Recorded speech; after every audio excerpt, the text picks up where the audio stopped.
One of the more specialised tools onboard digital consoles these days is the multiband compressor. So we want to look at it in a little more detail today. A multiband compressor is effectively multiple compressors rolled into one interface, with the difference being that each of the compressors is focusing on a specific part of the frequency spectrum.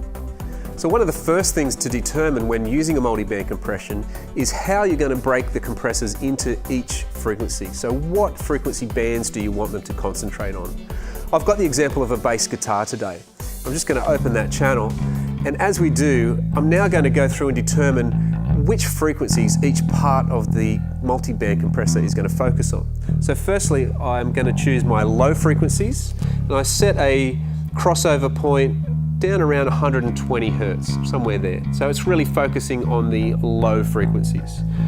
Then I can choose my high frequency crossover point, and I'm going to bring that down, leave it actually roughly where it was at around about 1K, which means everything in between 120 Hertz and 1K sits in that middle band, and therefore is the middle band that's going to be compressed by our multiband compressor.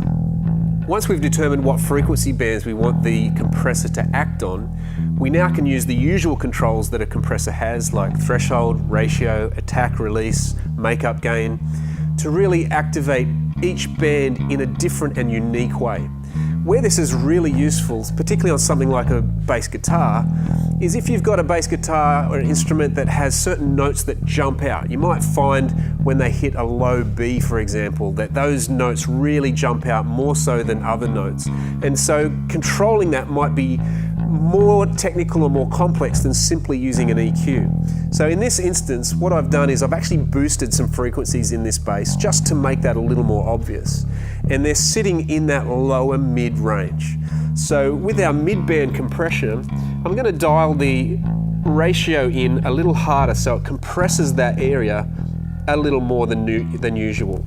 And we can see this meter here is being activated much more than the high and the low frequencies on the compressor. Now what I'm going to do is also wind up the ratio. So not only is more of the signal being compressed in the mid-range, but it's also being compressed by a larger amount with a higher ratio. What that means is when those frequencies are activated, they're being pulled back, effectively being turned down in relation to the higher and low frequencies. If I bypass that, you can hear what that's really doing. And if I bypass the whole compressor, that's our original signal, and that's our multi-band compressed signal. You can hear we've lost a little bit of signal, overall volume, so I just gain that up. And we have a multi-band compressed bass channel on our console. Another area where multi-band compression is really useful could be on a vocal or a singer. The reason for that is singers' tonality changes depending where in their range they're singing. So often if they're comfortable in their range, then the frequency response may be fairly flat. But as they go either high or very low in their range, then certain frequencies may become more prominent. And so rather than just compressing the signal as a blanket, we can target specific frequencies with the multiband compression. So that, for example, when those upper mid-range frequencies jump out because the singer is really going for it or they're right up in their higher range, then we can compress that a little bit so it doesn't become so scratchy and thin. In contrast, we can do the same to low frequencies. If a singer is really low in their range and having those big boomy notes come through too prominently, then we can tame those a little bit with multiband compression whilst letting the upper mids and the high frequencies pass through relatively unaffected.